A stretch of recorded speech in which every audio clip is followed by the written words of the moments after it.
If you don't do it, nothing's possible. If you try to do it, at least you have the hope. You had that third failure in a row. Did you think, I need to pack this in? Never. Why not? I don't ever give up. I mean, I'd have to be dead or completely incapacitated.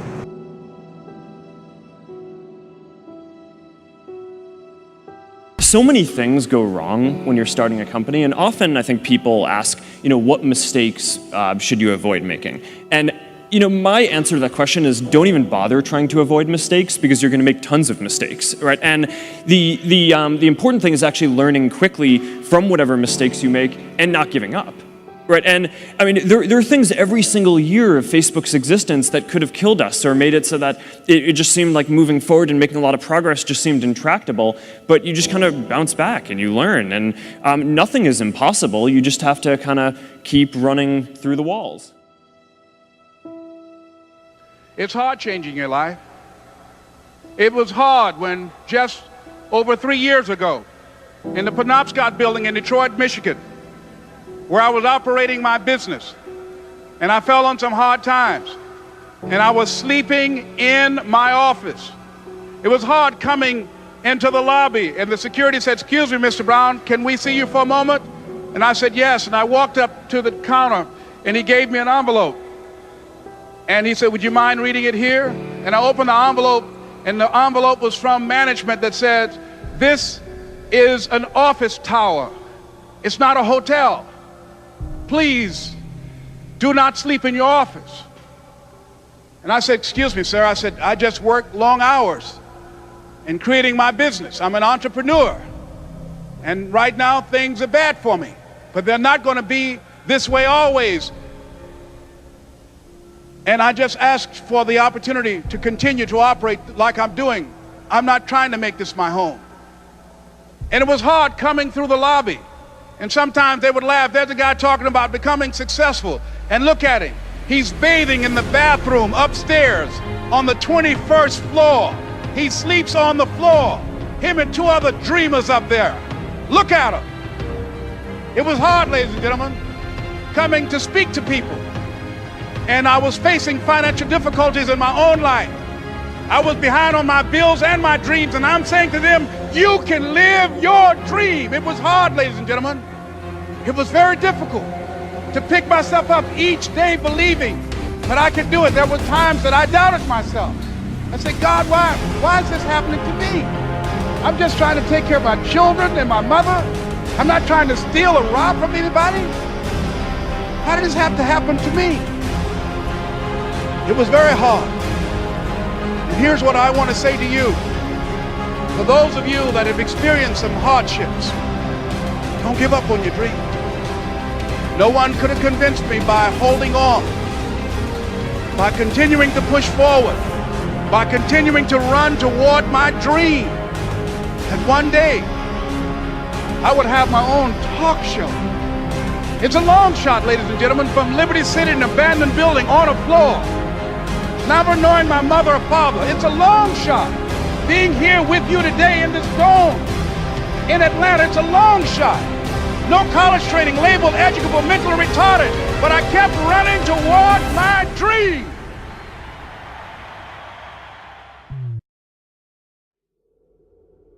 You tried to get into 3 colleges. Each time they rejected you.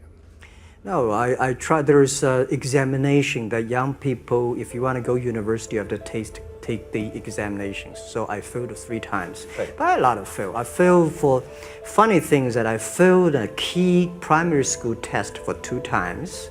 And I failed 3 times for the middle schools. And you will never believe in Hangzhou, my city, there's only 1 middle school that lasts only 1 year. It was changed from primary school, middle school, because our graduates of our school, no middle school accept us because we were too bad. What effect did it have, though, being rejected? Well, I think we have to get used to it. We're not that good. Even today, we still have a lot of people reject us. I think when I graduate from universities, and before I, for 3 years I tried to fill in the universities. So I applied jobs for 30 times, got rejected. I went for a police, they said, no, you're not good. I went to even the KFC, when KFC came to China, come to my city,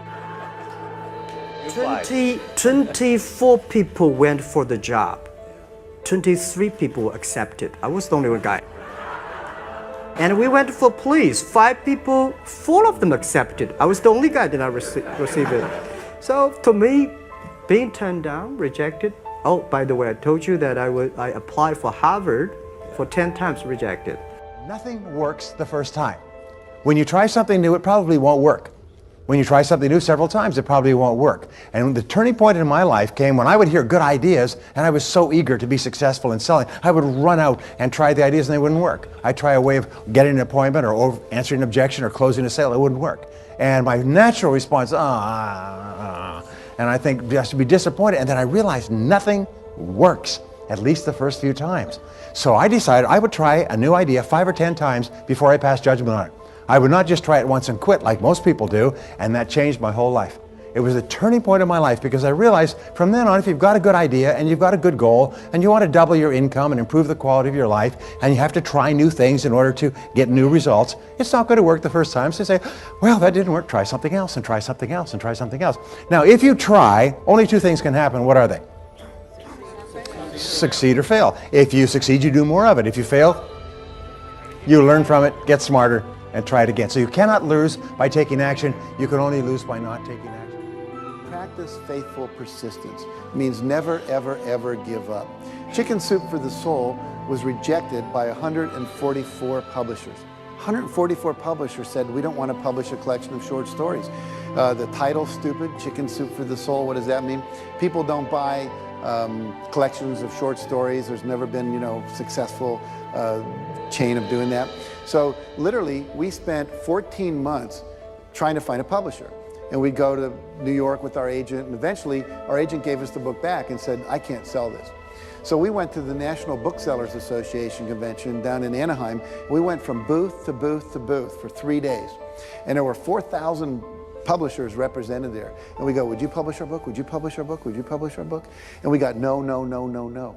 It was late on the 3rd day that a little publisher from Florida, after we'd gotten over 144 rejections, said, we'll read it. And then they said, we said, well, how many copies do you think we'll sell? After they said, yeah, we'll buy it. A couple weeks later, they said, we'll publish it. And they said, well, maybe 20,000 if we're lucky. And we said, our goal is to sell 1.5 million in a year and a half. Now, have you ever told someone your dream and had them laugh out loud at you? He laughed out loud. Now, if we had given up after 100 publishers had said no, I wouldn't be standing here today. Wouldn't have happened. And so you've got to be willing to persevere. Because we didn't take no. See, when the world says no, you say next. Let's practice that. If I say no, you say yes. Absolutely. There's only 5 or 6 billion people out there you can go and ask, right? There's over 4,000 publishers just here in the state of California. So what we have is this endless possibility, but you have to persevere. It's as if the universe tests our commitment. And so today we have 147 titles in print. We sold over 115 million copies. We're in 47 languages. And over $1 billion worth of Chicken Soup for the Soul books have been sold worldwide.